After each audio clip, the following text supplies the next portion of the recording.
Now we shall begin. You should answer the questions as you listen because you will not hear the recording a second time. Listen carefully and answer questions 1 to 6. Homestay Language Learning, Lisa McDowell here. How can I help you? Hello, my name's Dan, Hello, Dan. and I'm going to be living with a family in Edinburgh for 3 months, so I'd like some advice on what to bring with me. I'm flying in via Singapore on the 15th. Right. Well, perhaps most important of all are your documents. Vaccination certificate, sponsor's letter, and the certifying letter from us for immigration. Yes, I've got all those in order, I think. What I'm really wondering about are money and clothes and things for my room. Personal effects, in other words. OK, let's start with cash. You'll already have money in your bank account here, of course, but make sure when you get here you have some cash on you. Pounds, that is, not euros or dollars. How much do you suggest? I'd say 50 as an absolute minimum. OK. Now, the next thing is which clothes to bring. What do you think? Well, as I'm sure you know, it can get pretty cold here, so you will need some warm clothing. There are shops near here that sell winter clothes quite cheaply, so you really don't need to bring much. Do make sure, though, that you have at least one thick sweater and a jacket with you when you arrive here. The temperature's likely to be a lot lower than in Singapore. Thanks for the warning. Now, something else I'm not sure about is whether to bring my computer. It's a laptop, so it won't take up much room. 2 problems. Firstly, it might not be compatible with the electricity supply in this country. And secondly, there's a risk of it getting broken in transit. Someone travelling here had hers smashed only last month. But surely I can carry it as hand luggage. Usually, yes, but because of all the tight security right now, you may have to check it in. So my advice is to leave yours at home. OK, I think I will. Is there anything else you'd advise against bringing? Well, you won't need household or cooking things. They'll all be provided. And importing food, of course, isn't allowed by customs, though I imagine you already knew that. Well, yes. But there are 1 or 2 things I'd suggest you find room for in your suitcase. Yes? Perhaps a few of your favourite cassettes or compact discs. Of course, you might be able to find them in the shops here, but then again, you might not. That's a good idea. Anything else? Yes, some photographs of people and places that are special to you could be nice. They can really make your room feel like home. It's just a thought. I'll see if I've got a few good ones. Now listen and answer questions 7 to 10. Just a few points about packing. Make sure all your cases are clearly labelled, in English, with your host family's name and address. Just in case they go missing on the way. It has been known to happen. What name do I write, by the way? It's Wark. Lewis and Amy Wark. So that's W-A-L-K? It's actually W-A-R-K. But we'll be posting full details to you later this week.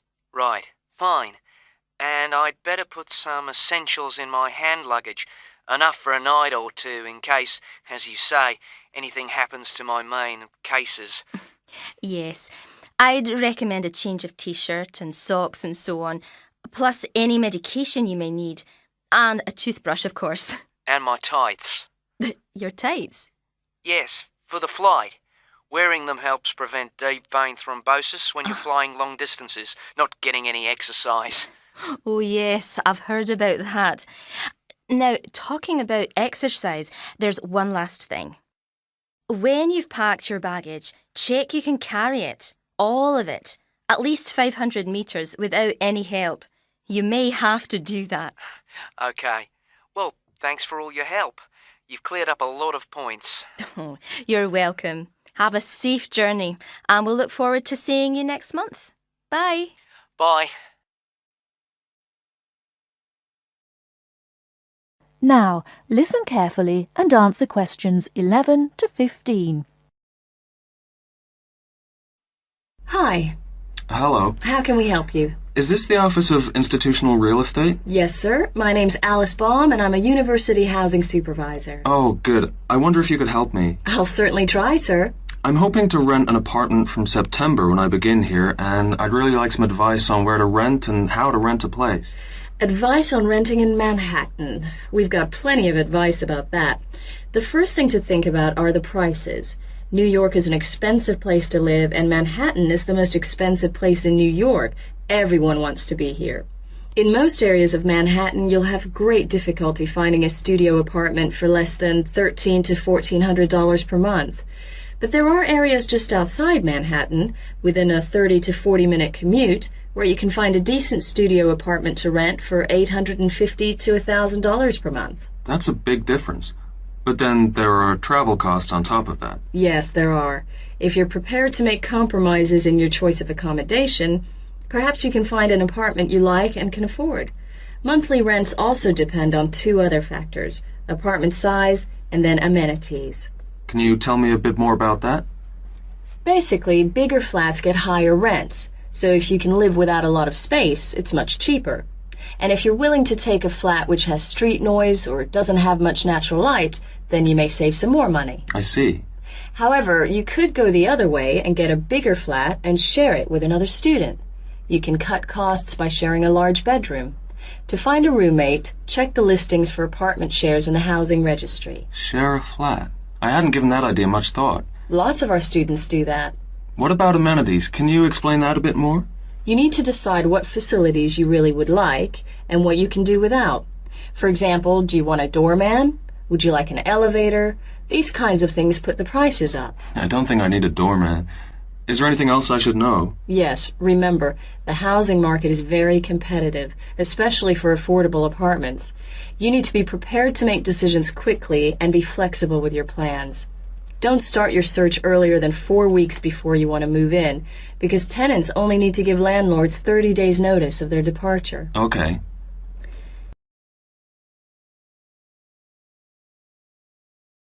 Now listen and answer questions 16 to 20.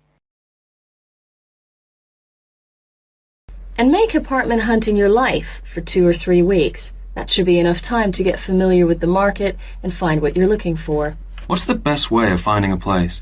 There are really only 2 ways. You do it yourself, or you get someone else to do it for you. That sounds interesting. How do I do that? There are property brokers who will find a place for you. They can guide you to the property of your choice and help you with the paperwork. Well, that sounds great. But they do charge you a commission fee. In Manhattan, expect to pay between 12 and 15% of the year's rent. That means if your rent is $1,000 a month, the broker's fee works out to $1,800. Oh, maybe not a broker then. And what's the other option again? Do the legwork yourself. Look in the classified ads, call landlord companies, and do online searches. Check out our website first. You mentioned paperwork. Could you tell me something about that? Sure. To rent an apartment, you may be asked to complete an application by your prospective landlord.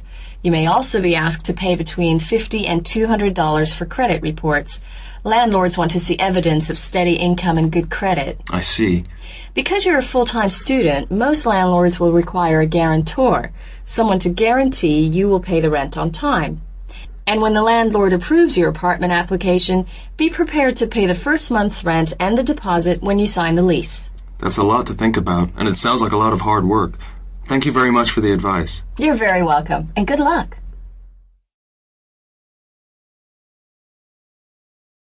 Now listen carefully and answer questions 21 to 25. What would you say, Mr. Murray, are the main reasons that so much of our wildlife will have died out by the end of the next few decades? Well, Tony, we can't, of course, rule out the effect of urbanization due to the spread of population. But apart from that, I believe there are 2 reasons which, in a way, are like the opposite ends of a piece of string. If you tie a knot in that piece of string, you end up with a circle, and whichever way you go round, it's going to turn out to be the same. I don't think I quite get that, Mr. Murray. Well, let's put it another way. It's rather like a film. You've got the good guys and the bad guys. They're pulling in opposite directions, but when it comes to the final showdown, it's hard to make out which is which. What are your two reasons, Mr. Murray? I call them greed and caring. Greed and caring? Yes, I know they don't seem to have much to do with one another, but think about it. The motive of greed is pretty obvious. In the course of the next few months, thousands of baby seals will be bludgeoned to death before they're even weaned from their mothers. What for? For the sale of their skins at inflated prices to please the vanity of a few and line the pockets of the killers. Crocodiles will be slaughtered to provide shoes and handbags for the rich. Gorillas, tigers, leopards and rhinos will be hunted for senseless sport or poached in defiance of regulations. Their skins, their horns, and their magnificent heads will be used as trophies to decorate someone's living room floor or walls. That's terrible. Yes, but it's not all. The whale, probably the most impressive and certainly one of the most intelligent sea mammals in creation, will be cruelly hunted and harpooned to make more money for the profiteers. The dolphin, the sailor's friend, will be indiscriminately battered to death at so much a head on the grounds that it is taking away the livelihood of a few fishermen by consuming the fish in its natural habitat. But surely, Mr. Murray, we do have to keep warm. We need whale oil and ambergris. Fishermen have to make a living. Part of what you say is true, of course, Tony, but we shall have to enforce far stricter controls if future generations are not to find themselves in a world devoid of wildlife as we know it. Well, I see what you mean about fur coats and crocodile handbags, Mr. Murray, but I don't understand what you mean by caring. That can't be bad, surely. I mean, I thought we were supposed to be living in a caring society. Well, so we do, in a way. The trouble is, there are so many well-intentioned people who start out with the best possible motives of trying to protect or immunize us from this, that, or the other in the most effective way at the quickest possible rate. But in their enthusiasm, they lose sight of the long-term consequences. It's only very gradually that the danger to other forms of life, including humans, comes out. Not to say leaks out, and by that time it'll probably be too late to do much about it. Take insecticides, for instance. But Now listen and answer questions 26 to 30. But insecticides protect crops from pests. They destroy disease-carrying mites and creepy crawlies like cockroaches. True, but nature has a way of developing her own immunity against insecticides and other pest controls, with the result that the biologists are driven to inventing stronger and stronger compounds, which, though they may annihilate the pest, nevertheless permeate the environment, are assimilated by plant and animal life, and become absorbed by the soil. Countless innocent creatures, the beaver or the mole, for example, are performing a useful task in the natural control. The alarming prospect is that as these poisons enter the foods we eat, and consequently our own systems, they'll find their way into the body of the pregnant mother and into her milk, offering incalculable risks to the unborn or newly born infant. In spite of all our technological expertise, our time is running out. We're virtually destroying ourselves. Now listen carefully and answer questions 31 to 40.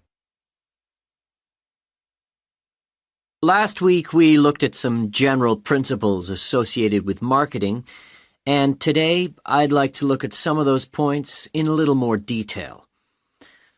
So, what is marketing? Or put another way, what does the term marketing mean? Many people think of it simply as the process of selling and advertising, and this is hardly surprising when every day we are bombarded with television adverts, mail shots, and telephone sales. But selling and advertising are only two functions of marketing. In fact, marketing, more than any other business function, deals with customers. So perhaps the simplest definition is this one. Marketing is the delivery of customer value and satisfaction at a profit.